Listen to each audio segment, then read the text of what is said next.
నేనేం చేశాను? ఆటకి సంబంధించి ఎందుకంత నరకేంద్ర పెడుతున్నావు?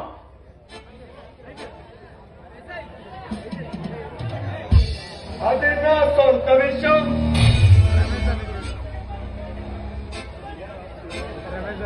ఎలాంటి దృశ్యాలు చూడటం నీకు ఇష్టం లేకపోతే మరి విమర్శకో.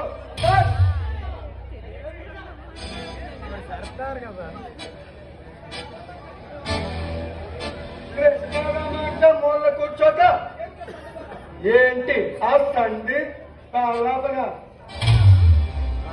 సర్దార్, నువ్వు ఎంత మాట్లాడుతున్నావో తెలిసే మాట్లాడుతున్నావా? నాకు ఇంకా మర్చిపోలేదు. కానీ నీకు బుద్ధి మాత్రం మన దగ్గర చెప్పుకోవాలి. నలుగురికి మంచి చేస్తాను చెప్పేసి నా దగ్గరికి నువ్వు చేరి ఆమె నుంచి ఆటమ్మ వరకు నా దగ్గర అన్ని నేర్చుకొని ఈనాడు నువ్వు చేస్తున్నా పనులేమిటి?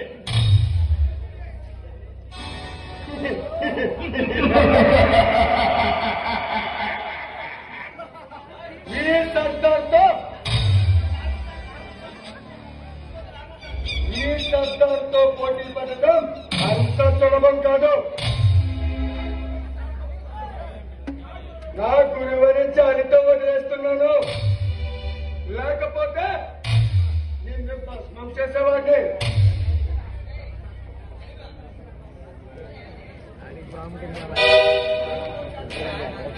ప్రాణం పోయడానికి చేతగాని వాడి ప్రాణాలు తీయడం ఎంత నేరమో ఎంత పాపమో తెలీదా? ఈ శబ్దానికి సలహాలిచ్చే దమ్ము నీకు లేదు. ఒకనాడు ఆకలి కేకలు వేస్తే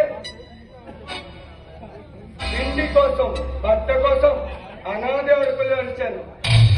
మృగమన్నారు, ఒకనాడు దొంగన్నారు, ఇంకోనాడు కూని కోరన్నారు. అందుకే మనుషులు మీ విలువ మరిచే డబ్బు విలువకే విలువెక్కవిస్తాను. డబ్బు కంటే విలువైనది ప్రాణమైన సంగతి మర్చిపోయావా సర్దార్? అందుకే నా ప్రాణాల కంటే డబ్బుకే విలువ ఎక్కువిస్తాను.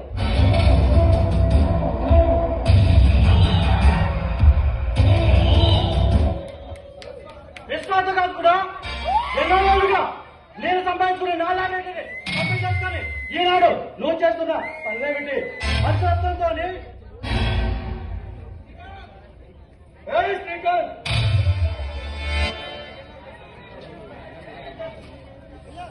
నేను చేస్తున్న పనులకి అర్థం చెప్పొద్దని నీకు చాలా సార్లు చెప్పాను. నే ప్రజలకి నేను భయపడవనే.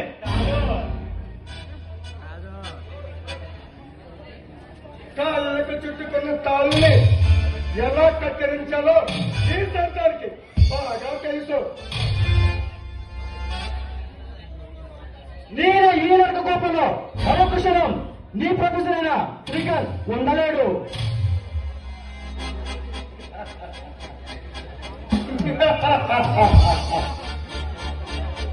బ్రతిక మీద ఆశ ఉంటే అలాంటి ఆలోచన మానుకొని బయటికి పో. ఏనాడైతే నేను నమ్మి నా రాష్ట్రం చెప్పాను ఆనాడే నీ ప్రొఫెసర్ అయిన శ్రీకాంత్ చనిపోయాడు. సచ్చిన జనాన్ని నువ్వు మళ్ళీ మళ్ళీ చంపలేవు.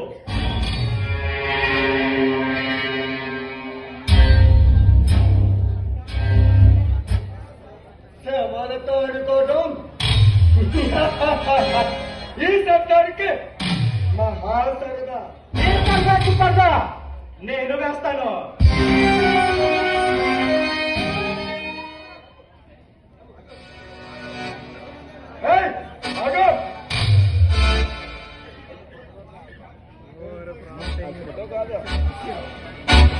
ఈ కపాల మందిరాన్ని విడిచి వెళ్లే లోపు నీ చేత నిన్ను ఎలా వంచాలో నాకు బాగా తెలుసు.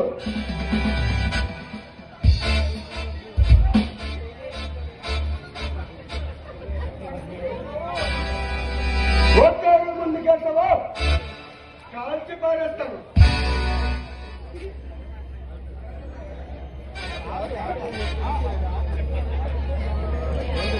అయిపోతుంది కదా